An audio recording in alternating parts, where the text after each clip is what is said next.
Hey witches, we're dropping in before the start of this episode to tell you about our holiday Patreon drive. As we head into this festive season, we want to get closer to our goal of earning $6,000 a month, which is what it would take to pay ourselves and our producer the actual market rate for our work. But here's where things get fun. If we reach $5,000 a month by January 1st, all Patreon supporters will be invited to attend a live Zoom event where you can ask Witch Please Tell Me questions in real time. We expect it to be the very embodiment of chaotic good. But this perk is only unlocked if we hit that $5,000 a month goal by January 1st. The good news is this is totally doable. We have a 2, 5, 10, 13, and now a new $30 tier for you to choose from. And no matter what tier you choose, you'll gain access to benefits that have been accumulating for a year. So there is so much bonus content for you to enjoy. And for those of you who are already a patron, may we suggest you make the leap to the next tier, or even gift a subscription to a friend for the holidays. Who knows? Could be cute. Of course, if none of those options are in the financial cards this holiday season, we get it. You can support our work by continuing to share the show with your fun friends, hot crushes, and rich cousins. By far the best part of making Witch Please is engaging with the listeners from all over the world who come to the show for all different reasons. And by you spreading the word, you help create that material reality. You can learn more and join in on the fun at patreon.com/ohwitchplease. Every single dollar and listen helps us sustain the show, and we so appreciate your continued support of Witch Please. We love being in community with you, and we are so grateful for your listenership this holiday season. Now, on to the episode.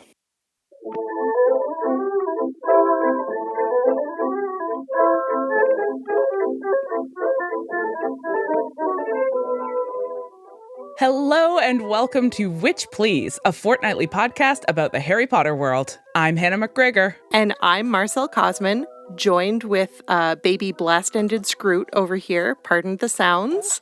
And you know what? Here is my segue into today's sorting chat. Weather has been pretty wild all over the place. It is officially winter in Edmonton. We've had a massive snow dump and it's not going anywhere. So, I propose that we discuss our favorite ways to get through the long, dark, cold months of winter. And I will go first. I love decorations. I just go bananas for decorations. And like, as a Jew in an interfaith relationship with somebody who is a Gentile, I love Christmas. But also my mom and grandma also love Christmas. So like, I love Christmas and I love Christmas decorations. And I just purchased, but have not yet picked up, some Jellycat Christmas like stuffed plant things. I'm sorry, Jellycat? I don't know what Jellycat means to start, let alone what a stuffed plant is. I'm really sorry. So like Jellycat is like a big stuffed animal brand. I don't know where it came from, but they're very soft and they're very cute. The avocado that Cohen cuddles with is a Jellycat. And so like in the last couple of years, they came out with this whole like line of, instead of stuffed animals, stuffed food. And so they have a stuffed poinsettia or poinsettia. I never know how to pronounce it. I say poinsettia. A stuffed pine cone and a stuffed holly leaf that I'm going to pick up tomorrow. Wow, I want those very badly. That's incredible. I've told myself that I can decorate as soon as I get back from my visit to Edmonton, which I'm very excited about and which I am doing over the American Thanksgiving weekend. And so that is also like, that's, the universally agreed upon acceptable timeline for putting up holiday decorations. You have to wait until American Thanksgiving is over. And then, you know what? Fucking tree's coming out. I don't care. I'm just doing it. It's too grim. The world is too hard. I want a Christmas tree. Let this be the year that we all unapologetically just like shroud ourselves in pretty colored paper and lights and things that glitter. Yeah, absolutely. Whatever your festive energy is, whether you are slipping a little Baileys in your pre-work coffee or just making sure that you're wearing like reindeer pajama sets the second you get home, whatever it is. I just want everybody to just leech every piece of possible joy out of a festive season. Let's do it. Let's do that.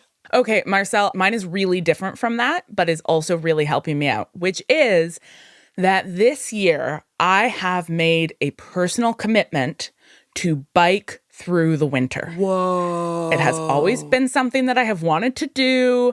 I tried to be a winter cyclist in Edmonton because some of our friends were winter cyclists and it was too hardcore for me. I was too scared.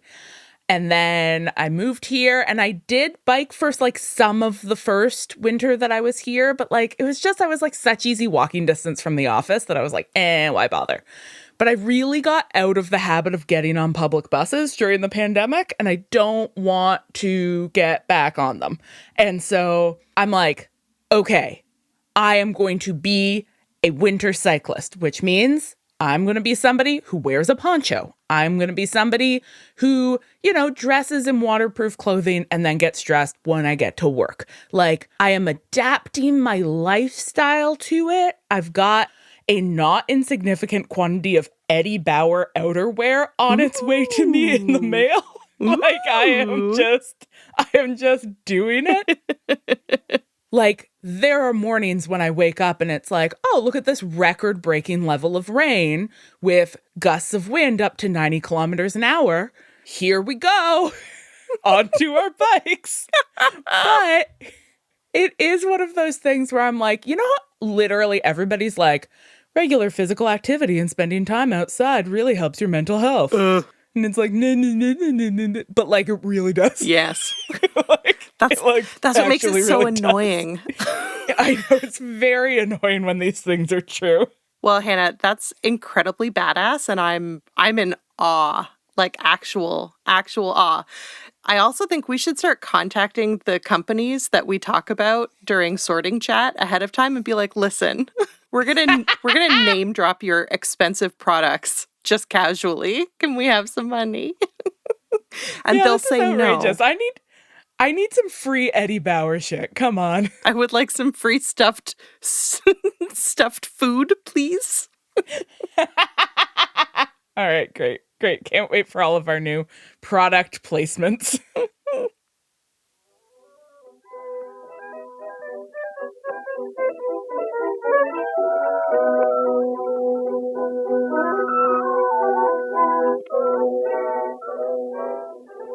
It's another guest episode, which means we've got some preparing to do. And just like we prepare for the challenges of winter, we're going to prepare ourselves for new knowledge in revision.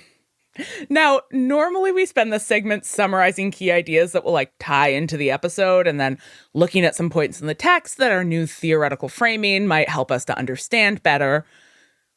But we are going to approach things a little bit differently today because we are talking about fan studies and fan fiction, which is a totally different approach than anything we've done so far. I kind of looked through the old episodes and was yeah, so we'll draw on nothing. Okay, all right, that's great. I love starting from scratch. I love learning new things.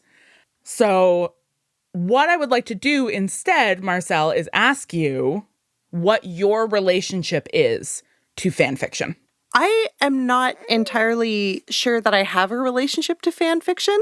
I have a relationship to fandoms, and I know that fan fiction exists, but I'm not a big reader. I also famously hate to read, so... My PhD really knocked the joy and the pleasures of sitting down with a book out of me, so I've been consuming a lot of audiobooks. You'll get it back, but it usually takes a few years before you like reading again. Whew, hopefully. But I am really into adaptations, and I am definitely a believer that fan fiction is a very real and legit kind of adaptation. And so I can imagine that, similar to how I love the 50 Shades of Grey movie trilogy and I absolutely hate the Twilight movie saga. What a good comparison. In theory, I think I enjoy fan fiction. Like, based on the comparison between these things, I'm pretty sure I like fan fiction more than originals. That seems to be the conclusion. How about you, Hannah? My relationship to fan, like, created works, so fan art, fan fiction, fan comics, that kind of stuff, really transformed when I got deep in the paint with live play Dungeons and Dragons series. Okay, tell me about that. Yeah, so I consume an enormous quantity of this kind of media, like probably more than any other single thing. There's at least 4. Listen, there's a lot. There's a lot that I like listen to or watch weekly. And because of the nature of the medium, which is to say the characters are not visually realized, and they are played by actors, but those actors are like sort of doing their voices, like playing as those characters. There is an enormous world of fan art that surrounds all of these properties. And that fan art often extends into like comics or short animations or like animatics or like lots of ways in which people are visually imagining scenes that canonically happened in the series, right? Which is sort of fan creation. But then I started to sort of like particularly once the series are done, people will then start like writing further adventures of these characters. That's very sweet. And I become very emotionally attached to the characters. And so then I'll be like, well, I would just like to know what they're up to. I guess maybe I'll just check in and just see real quick what they're up to. And I really am starting to understand the appeal of just having the opportunity to spend more time with characters you have become really emotionally attached to. Anyway, the best part of this is that a lot of this fan art is made by 18-year-olds. And I'm like, cool, I'm an adult. Wow. Okay, that's awesome. I have a lot of questions and a lot of curiosities and things that I want to say tentatively and then have an expert like nod at me and say that yes, that is correct, Marcel, and then give me an A. So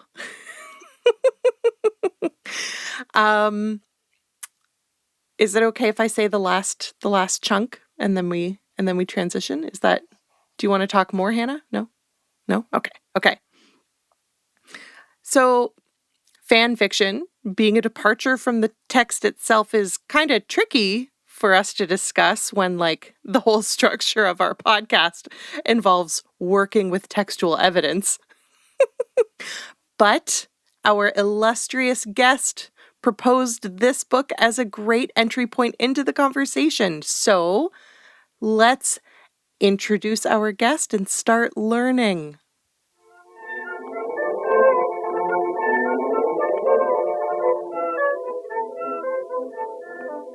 Like the sun transforming frozen water into a glittering vista, it's time to magically transform our ignorance into knowledge in Transfiguration class.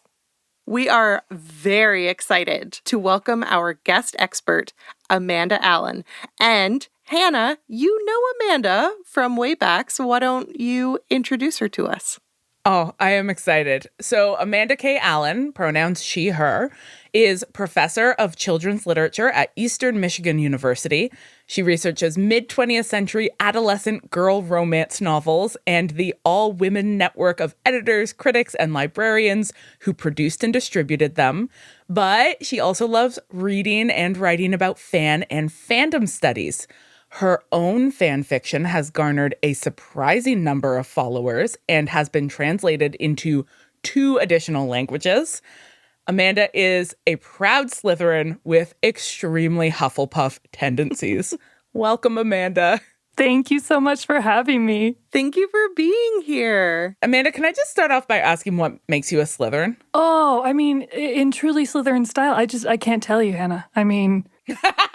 Whoa. Honestly, I have no idea. I just keep taking, those tests online and they're like Slytherin every time. And I'm like, what is this really telling me about myself? That is so funny to hear because I feel like so many of those online quizzes are like, you run into a conflict. What do?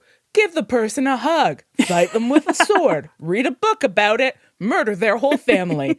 Like, I just keep reading these quizzes and being like, who ends up being a Slytherin according to these quizzes?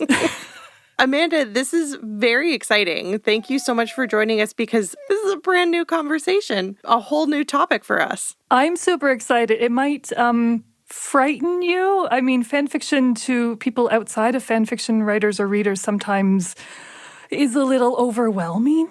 And people who are super into it will know everything under the sun. So that's a whole other side of things.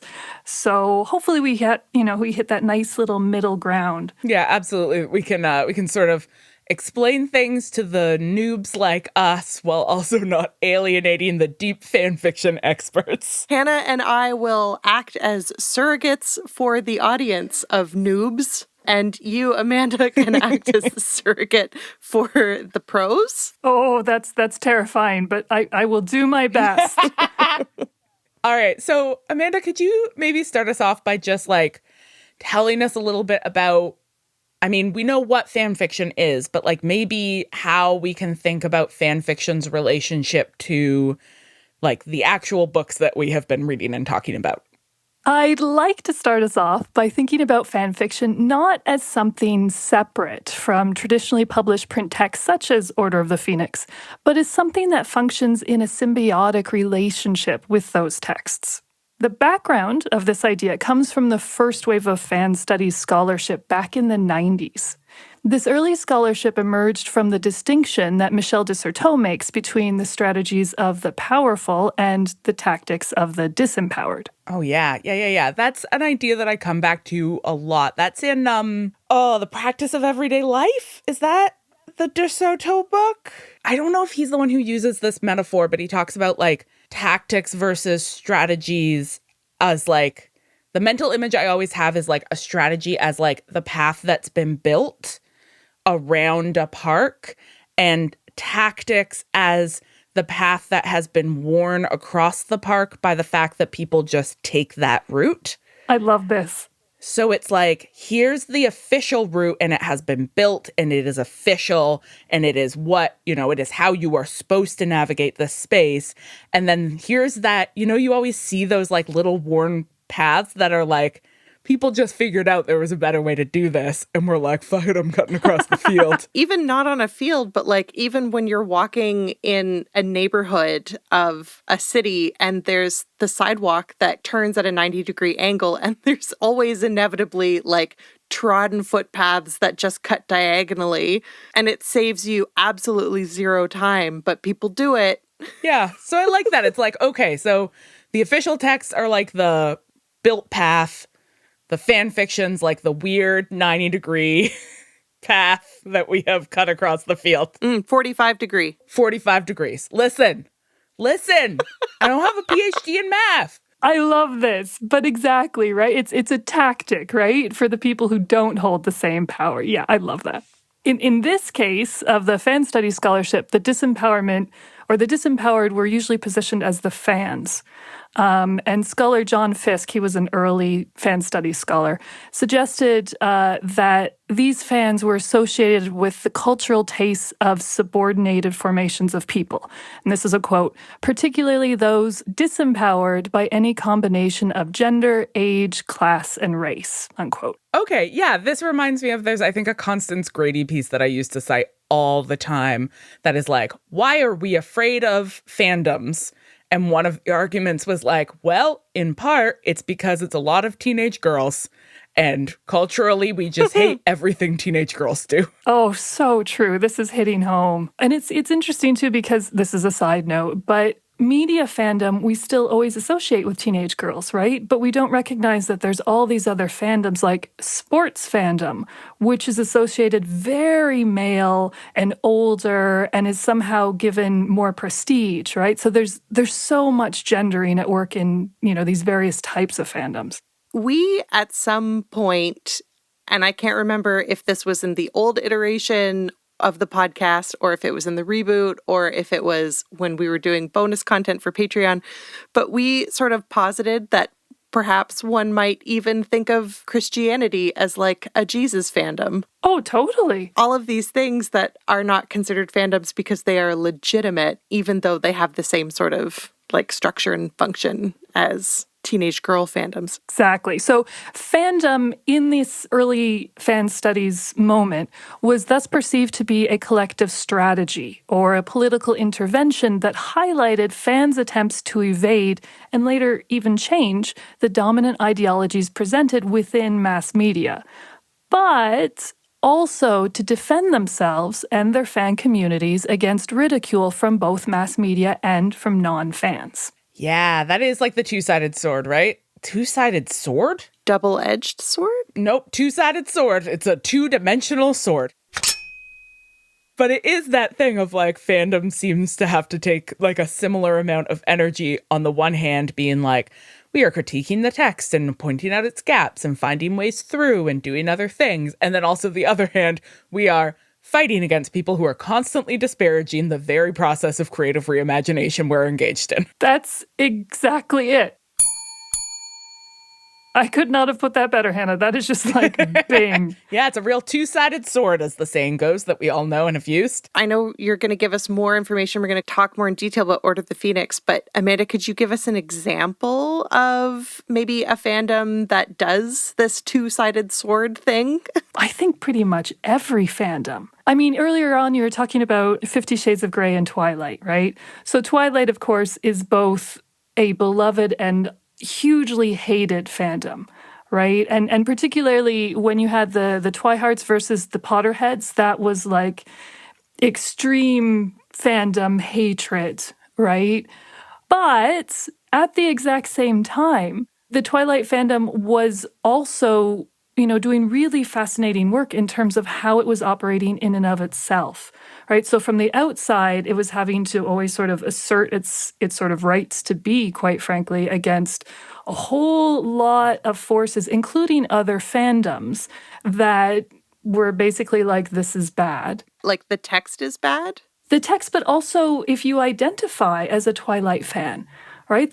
People would take a lot of flack for that. And there was Twilight fans were in particular divided into two groups, right? There were the teen readers, but there were the group who were known sort of as the Twilight moms. They had a specific name that I can't remember anymore, but both groups were attacked, both like the teenagers because, as we stated earlier, we tend to attack things loved by younger women, but also the moms because, of course, it was this idea that they are adults. They should not be participating in something that is considered to be sort of for younger people. And in that attack, there's the questioning of their own adulthood, like, what is wrong with you kind of thing. Like, how many op-eds have you read by white male literary novelists who are like, adults only read YA now, and as a result, we have lost our collective capacity for critical thought and empathetic imagination. I mean, amongst many other reasons why that is the worst take imaginable, I just keep wanting to like grab these guys by the ears and be like, tell me when in human history everybody was reading literary fiction exclusively. Exactly. When do you think this existed? It's far easier just to like shit all over, right? The teen girl culture and the adult women culture in this case too, than it is to actually, embrace it as something that is part of a larger, broader social movement that might actually critique the very things that, these older white men are trying to separate. Has this like status of fan fiction or fan studies like shifted? It has. So if we fast forward to today, both fandom and fan studies have changed since those early days. So fans may still be dismissed as other and ridiculed by non-fans, but fandom itself is generally more accepted and even mainstream now. And fans are often wooed by media producers who use them to help hype new content, this kind of thing. Yes, absolutely. Which you guys can do with, your merch in terms of Eddie Bauer, sending you some good stuff. Yes, 100%. We are ready to sell out. I myself just recently sold out to a DVD distributor who is giving me free box sets to do stuff. And I am a complete sellout, and I have to acknowledge that. Do it. Get those box sets. People say that there's no ethical consumption under capitalism, but I think we should start reminding everybody that there's no ethical sponsorship under capitalism either. So, someone wants to give you money, you just take that. You take that money. That's your money now. So on the fan studies side of things, scholars are still concerned with questions of power and oppression, but they tend to study fandom as interpretive communities that are embedded within and reflect the wider social, cultural, and economic status quo.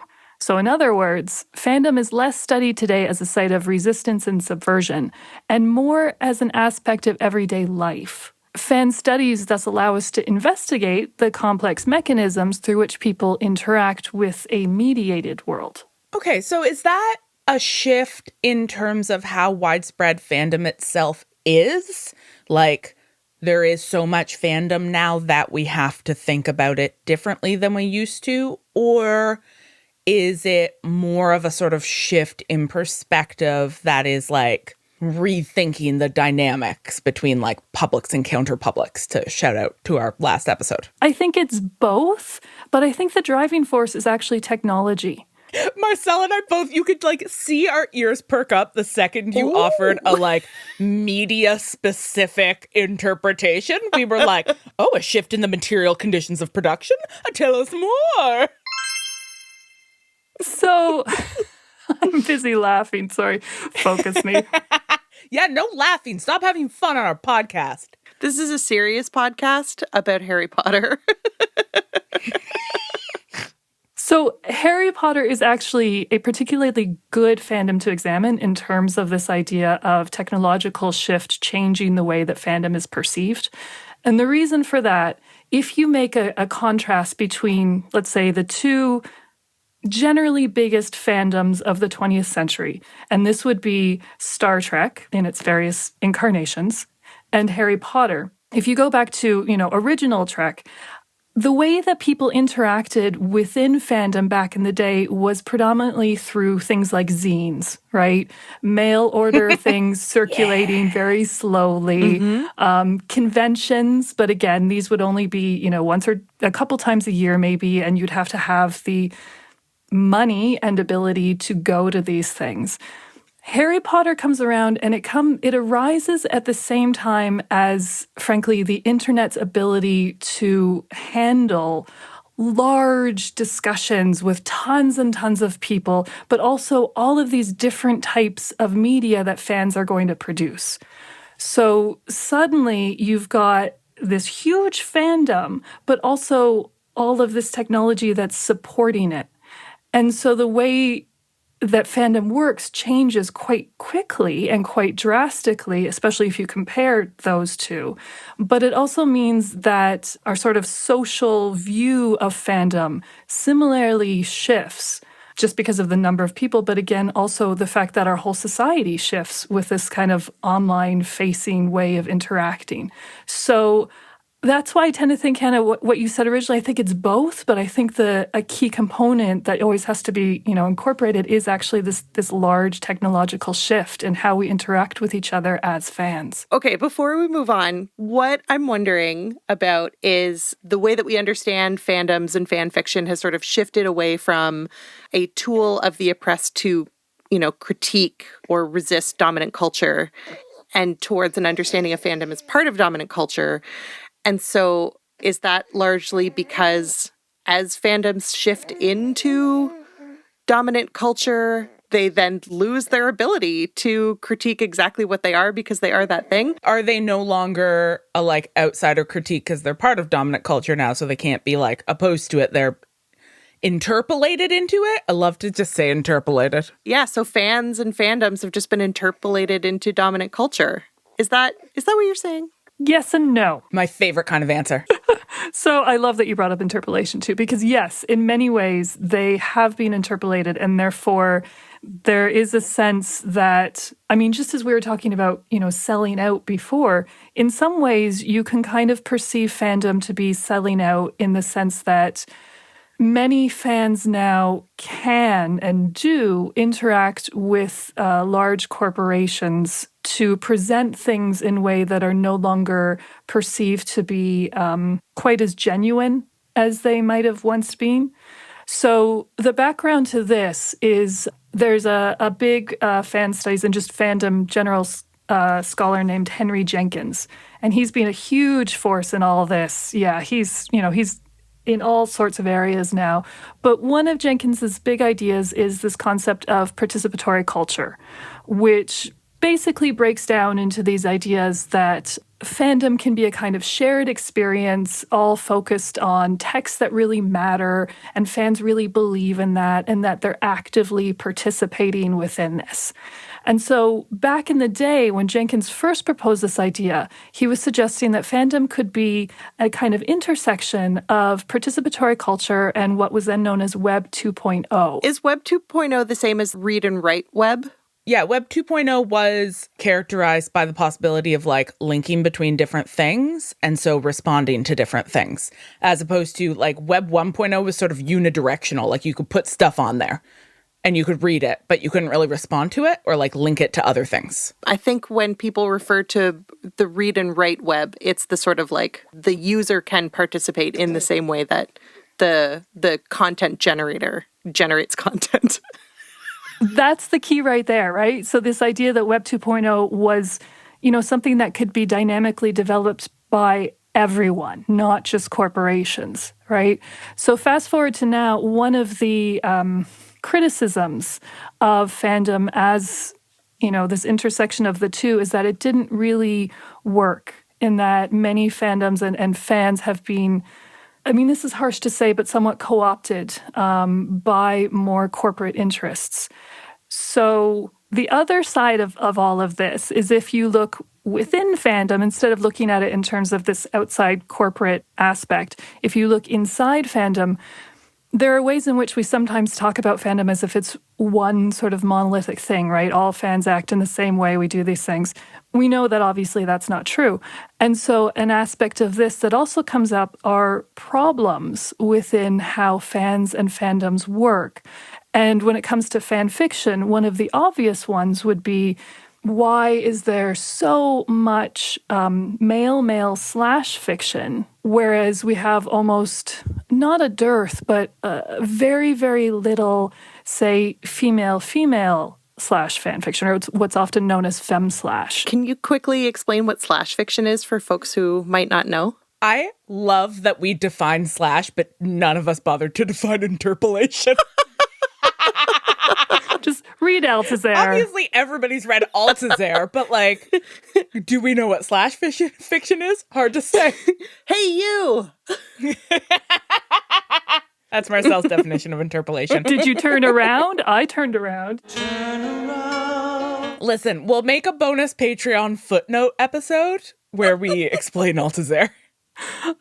Right. Okay. So fan fiction has all of these terms that are unique to it, right? Some of it also shares with other forms of fan works. And so ships or relationship pairings is one of these forms that is shared across multiple styles of fan works. A ship is basically just where you put two or more characters together.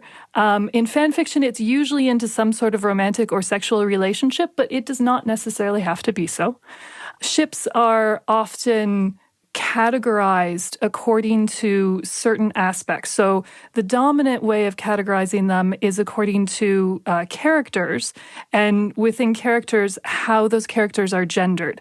Now, this is a tricky way to say this because, of course, fan fiction allows you to play with gender and sexuality in all sorts of open ways. So there's a problematic way in which we create a really binary style model of categorization, which doesn't necessarily actually reflect how fans are writing about these characters.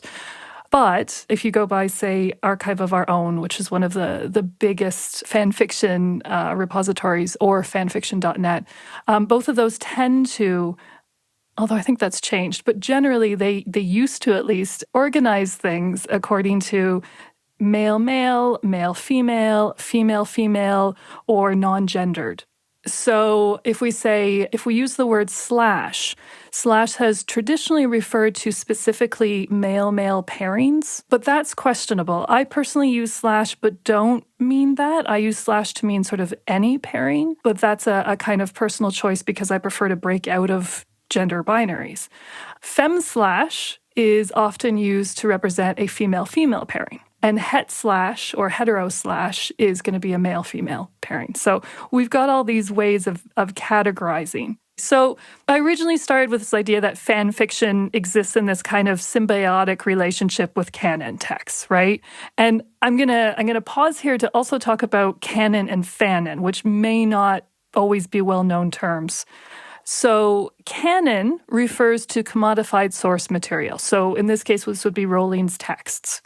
Fanon refers to fan-created amateur texts. And the amateur part of that is particularly important in terms of avoiding copyright issues. So fanon might be something like fan fiction, or in the Harry Potter realm, the Harry Potter Puppet Pals have traditionally been a very well-known source of fanon, and everybody sings the song. So recognizing fan fiction as symbiotic with canon texts rather than as other or lesser allows contemporary fan studies scholars to complicate the traditional role of authorship. So as fan fiction scholar Christina Booth suggests, quote, many of the rifts and contradictions inherent in discourses of authorship are most evident and play themselves out especially clearly in fan authorship. As a result, fans, with their often dual role of reader and writer and their particular awareness of the interpretive communities in which their texts are written, read, and interpreted, can demonstrate how our understanding of the author has shifted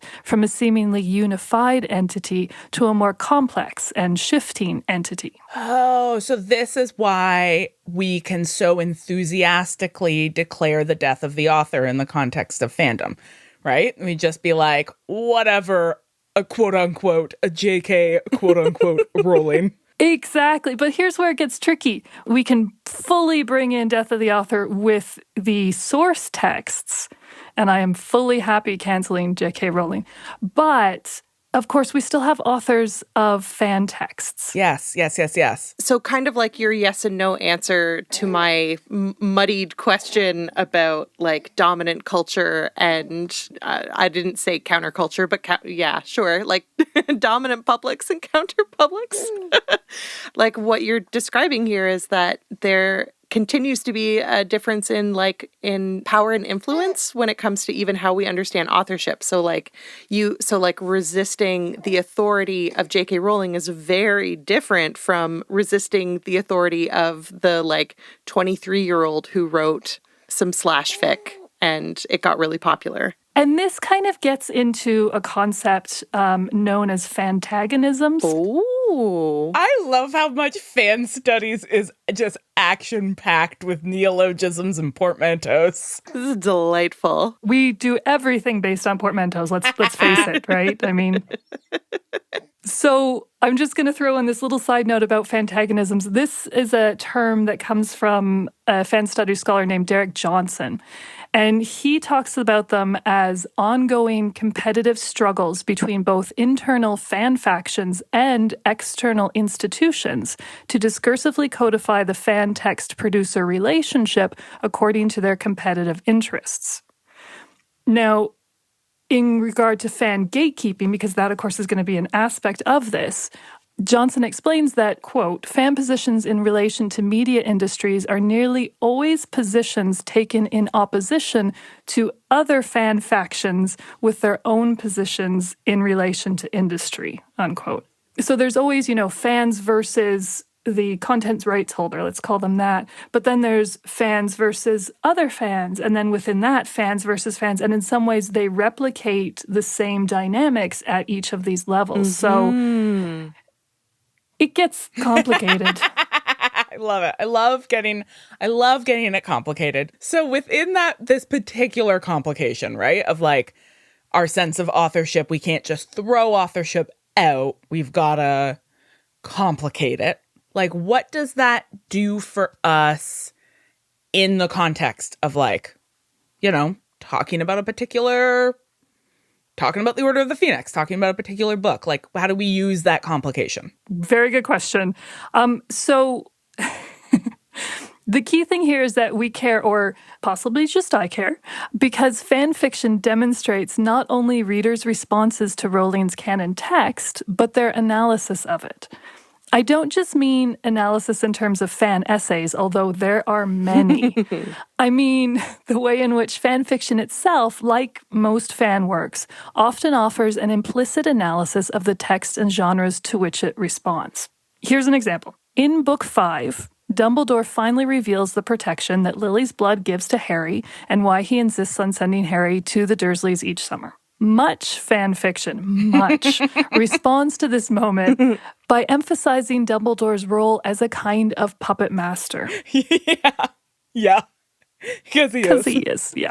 In fan fiction that focuses in particular on Draco or Snape, Dumbledore is often positioned as an unfair and almost villainous character. That portrayal is, in itself, a critique of Dumbledore's character and is often based on the author's analysis of Rowling's characterization within her texts. Fans will sometimes even include little mini essays about why they present Dumbledore in this way and will chat about that characterization with other fans within the comments section of the fics. So fan fiction itself can actually be a form of textual analysis. I mean, we have been saying this all along, right? We're like, fan fiction and literary criticism are often doing exactly the same thing. They're just doing it in a different form. Definitely. Yeah, like those essays are explicit textual analysis and the fan fiction is implicit. That's exactly it. Wow, fans are the best. Hot take. It is a hot take. All right, so we are going to be narrowing in this episode on like a particular kind of fan fiction, I think. So, and you have warned us that we might be a little weirded out by it, but I'm ready. So tell us about this potentially distressing fan fiction genre. Okay, so to show how fandom or fan fiction can critique entire genres, I tend to really focus on what's called Snanger fics, which are fan fiction focusing on Severus Snape and Hermione Granger in a romantic relationship together. Now, these stories really creep out non-Snanger fans, particularly if the fics are set during the Hogwarts years when Hermione is a teenager, Snape is in his 30s. It freaks a lot of people out. They're often like, are these stories of pedophilia and child abuse? And what I have learned by focusing on Snanger fics, particularly novel-length ones that are written between 2000 and 2010, so this is a very specific moment in Snanger fandom. Roughly how many novel-length Snanger fics were written in between 2000 and 2010? Oh my God, hundreds and hundreds and thousands. It really depends where you go. You can go to fanfiction.net where you had a lot that were written particularly by younger people, but you could also go to specialized Snanger websites such as ashwinder.sycophant hex, and that would have a whole realm of people. Some of them are younger, some of them are older, who were all writing specifically Snape Hermione fics. So many, and that's just in English. So it's not the biggest of the Harry Potter microfandoms, but it's definitely one of the major ones. So some of the authors, or many of the authors, were young people themselves. Does authorship matter? I think we've got a couple things at play here, right? We've got who's writing the texts and we've got who's reading the texts. And both the writers and the readers are young people and older people. There's not, well, it's very difficult to know who is who unless people outwardly admit it. Now, there are sometimes some analyses. So like in 2010, a man named Charles Sendler did an analysis of fanfiction.net. And this was across all of fanfiction.net, not just Snanger. But he found that 80% of users who revealed their age were actually between 13 and 17 years old. So fanfiction.net aimed young. And a lot of people have different reasons for that. Partially the idea that fanfiction.net is kind of a starter site for many people into fanfiction. But once you get into something like Archive of Our Own or the specialized micro-fandom sites, you will still have young people, but that's where you often find even more older people writing these texts. So it kind of covers a whole range of things. And when it comes to Snape and Hermione, I think one of the things that we often overlook is the power of Alan Rickman. Quite frankly. Obviously. Because that man had, a following of all ages. And even though obviously fans are writing about Snape as a character in the book, the power of the movies means that Snape is often Alan Rickman's Snape. So that comes into play too. So can you talk us through a little bit more sort of how the authors of these fics are thinking about this, like, potentially distressing sort of taboo age difference? Yeah, that's a great question. Yeah. So what I found in studying them is that Snanger authors are intensely interested in the ethics of their texts. And they actually create fic conventions that are specifically designed to avoid the dangers of age-related sexual taboos. Simultaneously, however, they also use these taboos as a form of pleasurable fantasy textual kink. And what is interesting to me as a children's lit scholar is that fans of all ages, like we've already talked about, younger and older, collaborate together in creating these conventions. And so in doing so, they demonstrate this likeness between fans that is independent of age. When you say conventions here, you mean like ways of doing, not like gathering spaces. Like tropes. Probably one of the most famous fic conventions for Snanger fics is what's called the Marriage Law Challenge.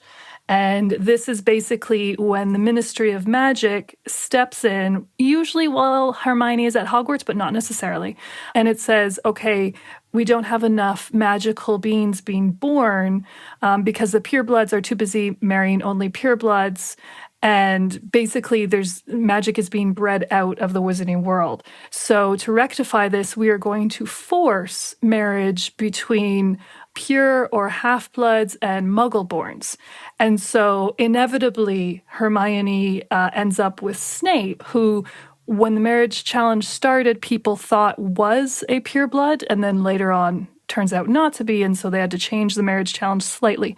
But basically what happens is that Hermione is under threat of death from basically anyone else. So like, Lucius Malfoy will be like, I want to marry you, and she's like, you were going to kill me, or Draco Malfoy, or something, and Snape has to protect her.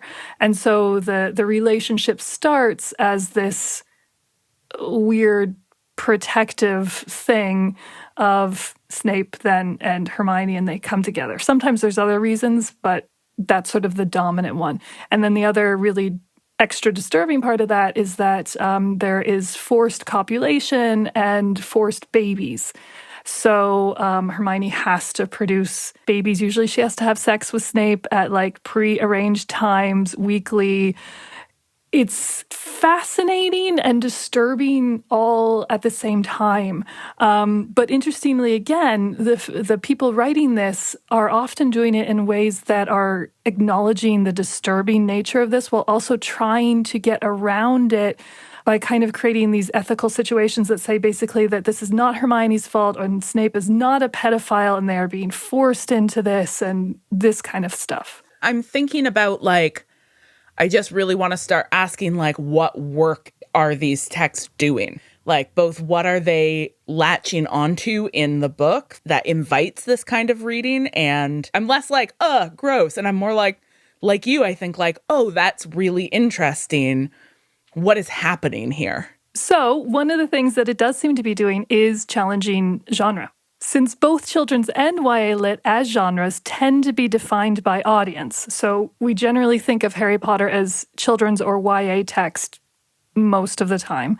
And since this audience is aimed at children or teenagers, these fanfiction conventions created by fans of all ages force us to fundamentally question children's and YA lit as genre. Instead, they suggest an alternative anti-age-based and also anti-ageist model of children's and YA lit. In other words, Snager fanfiction not only analyzes Rowling's text, but it forces us to question the boundaries of the very genre in which those texts are often categorized, and to rethink what is children's and YA lit. And that's a big deal to those of us who study children's lit. Yeah, absolutely. And it makes me think, like, again, sort of what is getting seized on by readers turned authors in this case. Like, you know, what is happening in Harry Potter and the Order of the Phoenix that people are like, here is a space that makes us want to challenge the limitations of this text in terms of how it's thinking about things like sex and power. I'm going to waffle this, but I think a lot of it comes down to, again, the fact that Book 5 is sort of a turning point text within the series, right? You've got various turning points, right? Book 3, in many ways, is one of the first big turning points, but 5 is really where we're starting to finally understand larger concepts of power and ideology, not just within Hogwarts, but obviously within the wizarding world itself.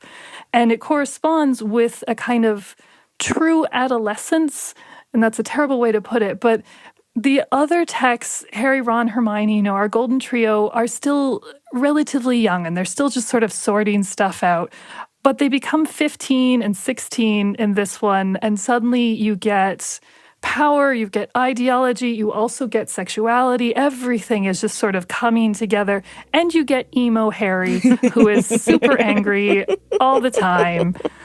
Bless him. And I just think all of that is a kind of soup, you know, that pulls together everything.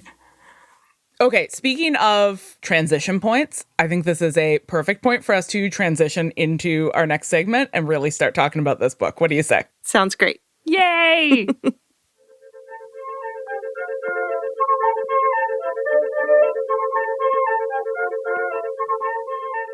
I think we've spent enough time theorizing both winter and fan fiction.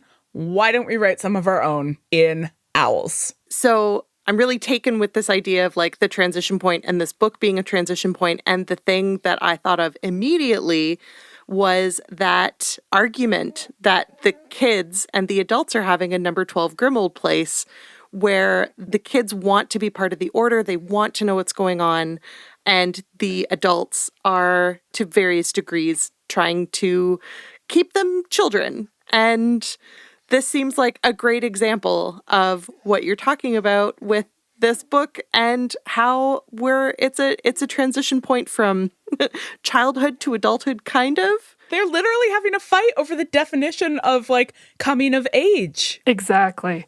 Which is always a key aspect of fan fiction because of the fact that so much of the sort of sexual aspects have ethical questions surrounding age. Now, when it comes to the introduction to Grimmauld Place, so we see this first, it comes up in particular around chapter 5, and that's when we really meet not only Grimmauld Place, but the Order of the Phoenix itself. So we get this idea of here's this, frankly, vigilante group, right? But working against, you know, the problematic ideology of the Ministry of Magic and everything else that's going on.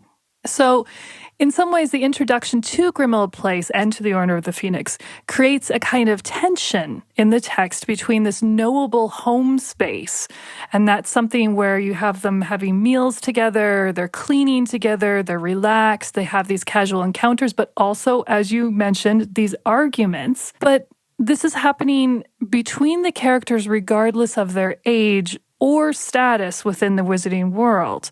Now, we do still have adults versus kids, but you get characters like Sirius Black, who even that is, he's like, no, Harry ought to know, right? So there is in some ways, well, I perceive it as a home, not really home, but home space. But at the same time, you do have this also space of exclusion, right? And that might be based on age, but it's also just this idea of who is allowed to have access to privileged information and who is not. So the space itself then becomes this doubled place, and fan fiction writers love that because it creates a space in which they can play with a lot of characters who wouldn't normally be able to interact with each other in their normal canonical settings. So it's like seizing in on this thing that is implicit in the text, which is that the student's introduction into these kinds of third spaces that are like not work, not school, not home, that have like been kind of more neatly categorizing their relationships prior to this book. Like now they're getting introduced into these spaces where it's like different kinds of dynamics exist. They are in a different relationship to power. They are in a different relationship to each other.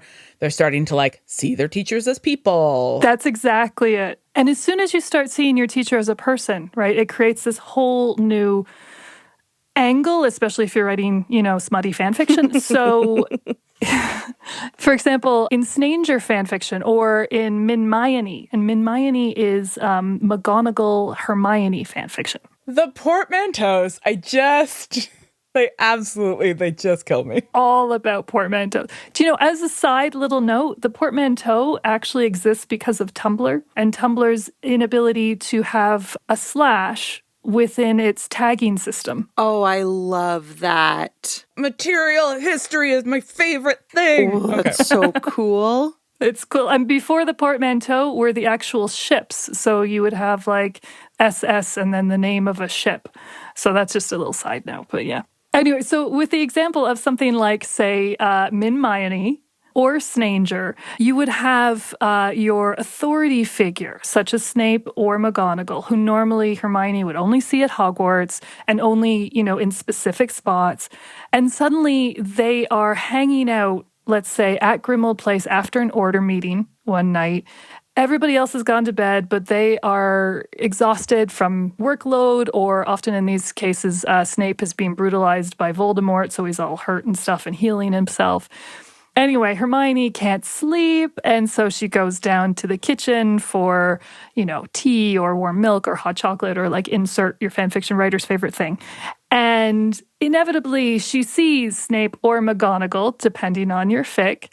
And all of a sudden, it is this moment of realization of them as a person and as particularly a vulnerable person, even though these are very strong characters otherwise. And this creates what is one of the most beloved styles of fan fiction, which is the hurt comfort story. And so something will happen where basically Hermione is trying to comfort Snape or McGonagall and feels this strong need to do this, and the story will sort of go from that, where over time they may or may not accept her comfort, although inevitably you know that they will, and that'll be sort of the end point. But it's a pretty typical trajectory based on this idea that, we're outside the normal authority hierarchy. No, the other side of this is, of course, the space of exclusion, right? We were talking before about how the younger characters in particular are not granted access to information from the Order of the Phoenix. Yeah, they're always trying to listen in and spy and use their extendable ears. Exactly. And so it seems in some ways that fic writers are kind of paralleled with these characters because they also want to know more, right? They want to be inside the Order somehow. Right? Because you are reading from Harry's perspective implicitly. You only know what Harry knows. And so fan fiction becomes that opportunity to like get into that room the same way the kids want to. Exactly. So they'll have all of these fics where Harry or Hermione usually are somehow inducted into the Order. Now, this is usually because Harry is Harry, but for Hermione, it's often because she overused the time turner and is actually therefore like 2 years older than she actually is, or something like this. And so they end up being inducted, but they're not allowed to tell their friends. And so what happens is that they often become secret handlers for other members of the order, or they do some sort of secret work that no one else can know about. And so they have this stress of having all this access to this information that has to be protected from everyone else. And so they become kind of alienated from their friends while simultaneously developing these very intense romantic relationships with whoever it is that they're paired with in the fic. And ultimately, you get this idea of alienation from friends while simultaneously furthering their own maturation into adulthood and into adult responsibility. So that's another typical one. Which is already such a strong through line in this book, as like Harry is navigating his increasing alienation from his peers because of the way he's been like thrust prematurely into adult responsibilities by the negligent adults around him, I guess. Exactly. It's totally commenting on that. Yeah. And the ways that Dumbledore like withholds specific information but gives Harry just enough that he becomes responsible for certain things. I mean, and like we'll get into that more in book 6 when he actually gives him like assignments. But this is making me want to ask a question that I wonder if it's just a little bit silly, but I'm curious I'm curious about the conventions and the tropes of fan fiction, and what I hadn't really considered before is the fact that fan fiction does have to draw on the text. And so it was very surprising to me to suddenly realize like, oh, Grimmauld Place is a fruitful site for fan fiction because it provides an excuse for characters to get together in a way that like Diagon Alley might not, or like Florian Fortescue's ice cream shop might not. It's interesting because what you're getting at is sort of one of the big questions of fan fiction studies, which is what is the end of the canon text and where does the canon text begin? And what does the canon text owe to the canon text? And that is a huge question because there are some fans who keep the two very close together. So in their canon text, for example, everything has to be exactly as the chronology of the canon text suggests. So it's like shit that's happening off screen, a la like Longborn, the novel's relationship to Pride and Prejudice. It's like you didn't see this perspective because you weren't paying attention to the servants, but like here is another thing that was happening, but it has to match up with the canon text. That's exactly it. So for some fans, that is very important because that creates a kind of legitimacy for their own reading, their own text. For other fans, though, particularly ones who are more interested in AU or alternate universe texts, they are like, we are taking, maybe only the most basic aspect of Harry Potter. And it could be only, say, a tiny portion of a setting. They may not refer to any characters. They may not, refer to basically any part, but there's just some aspect, and they'll go from there. And that's particularly true sometimes when you have insertion narratives, where people might insert themselves as characters.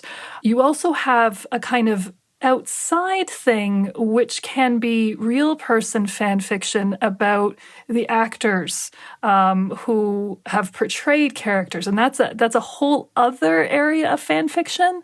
But that is also something that exists. So that then is obviously even farther away from the canon text because it's not even about Harry Potter, but it is about the actors. So it's a real question of what is this relationship between canon and fanon. And Rowling herself, of course, obviously complicates this because she keeps generating more information, right? She won't stop. I mean, this is when we were like, okay, so Rowling is basically just also a fan at this point, trying to expand this world, but like she has all of this institutional force behind her interpretations and fan texts and gap filling that the other fans don't, even though a lot of the time hers are significantly worse. Exactly. But you're right about like the institutional like power that comes with her, right? Like I'm thinking about there was a moment several years ago when she did an interview with, I think it was Emma Watson, where she basically admitted that she thinks Hermione should have ended up with Harry instead of with Ron because it wasn't the best match.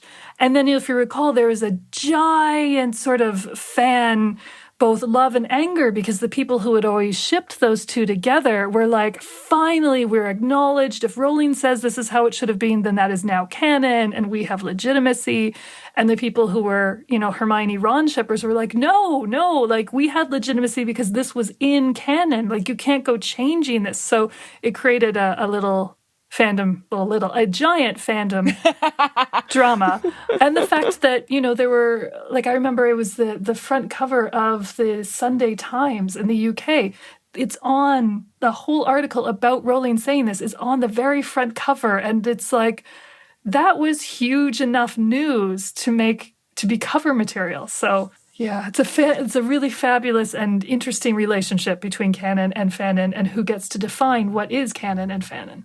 Okay, so we have talked about how Grimmauld Place as this like sort of weird liminal space introduces new readings and new ideas.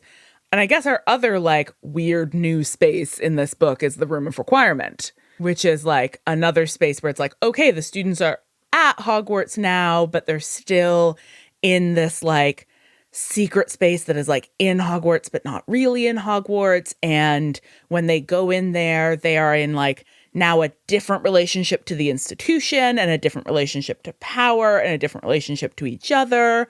So like, has that been a similarly fruitful like fan space, I guess? Yeah, exactly. I mean, you can probably already guess that fans love the Room of Requirement. So as you said, in the text, to subvert Umbridge's authority, the Golden Trio basically has to seek out these spaces, right, that exist outside of ideological and physical control of the Ministry of Magic. And so you have Dobby telling Harry about the Room of Requirement. And for the students in canon, the room becomes this space of pure potential, right? It can be anything, but also of safety, obviously. And we'll see this again in the later texts. So as such, it's paralleled with a similarly unstable yet also safe-ish spaces such as Grimmauld Place, like you just pointed out, but also their tent in book 7, both of which exists outside the control of the Ministry of Magic, but also can change physically, right, to respond to their needs. And as a side note, Sarah Cantrell, who is a really great Harry Potter scholar, talks about these ideas specifically in an article about heterotopias. Anyway, for fanon, fan fiction authors love the Room of Requirement because it provides this sort of safe meeting space for both sanctioned but also for illicit relationships. But it also provides a space in which one partner can't be found if they don't want to be. So it's both. So, for example, if we have a Drarry fic, so that is Draco and Harry, let's say that Draco and Harry use the Room of Requirement to meet up and have their sexy times. But equally, either one can use the room as a space in which to be alone and to ponder their relationship. So you'll have many fanfic scenes that are set within the room that are often actually scenes in which a single character is struggling, working through complex emotions, and the room is actually blocking their partner from entering to allow them to process all of these emotions. And that, again, is a pretty common trope in a lot of different micro-fandoms within Harry Potter. Okay, so then can you tell us a bit more about what that reveals about the canon or the fanon? So within a lot of that type of fan fiction, the room limits itself to students' needs, right? Not desires. And that's just like Dobby suggests in the canon text. And of course, fan fiction writers could change that, but generally they don't. And so fics that emphasize these illicit relationships, so for example, Snape and Hermione, further emphasize how the room doesn't judge, right? It just gives them what they need. And this emphasis suggests that the room may function not only outside of the ideological control of the ministry, but perhaps outside of any ideological control. And I mean, we already talked about Althazar a little bit, so that's a questionable idea, but just generally outside of standardized stances of ideological control. I'm actually pretty sure that Althusser says there is no outside to ideology except for the room of requirement. I love that. I'm going to add that into every version of Althazar I have now. I mean, it certainly provides a space that is outside of the ideological control of Rowling, right? In a way that, like, so much of the rest of the text is saturated with her ideology. Yeah, that's such a fun way of looking at it, and also very like Rowling way, which I also love. Yeah, that's so interesting, Marcel, to think about how, like, the ideological control of the Ministry is explicit in the text, but the ideological control of Rowling is implicit, but saturates the Order of the Phoenix, including things like the introduction of the sort of gendered policing of entry into different rooms and the way that that sort of suggests an essentialized understanding of gender that is like built into Hogwarts. And so we see in like the way that so much of this world is built, these like ideological assumptions that Rowling has like built into the fabric of this imagined realm. And the room of requirement, while being imagined as a space that, as you say, Amanda, is outside the ideological control of the Ministry, so like really just out from under Umbridge's thumb, is like also out from under Rowling's thumb. I just want to go hang out in the room of requirement now. That's all. I just wanted to exist in real life, and I want to be like, take that, Rowling, and I'm going to do whatever I want. And yeah, that's not a good response to what you just said, Hannah, which is brilliant, but that's how I'm feeling. I kind of like thinking about this podcast as like a discursive room of requirement. Oh, love it. I love that. New pin idea. Every episode we are like, okay, now we need to think about it in this way. And then we open it up and now it's fan theory. Look at this room, just chock-a-block full of fan theory. The room provided us with a whole professor to explain fan theory to us. We're so lucky. I don't know what it means that the room can also be, a giant toilet. I'm trying not to make that particular equation what that means with me, but yay. You know what, Amanda? We all contain multitudes, so... This is true.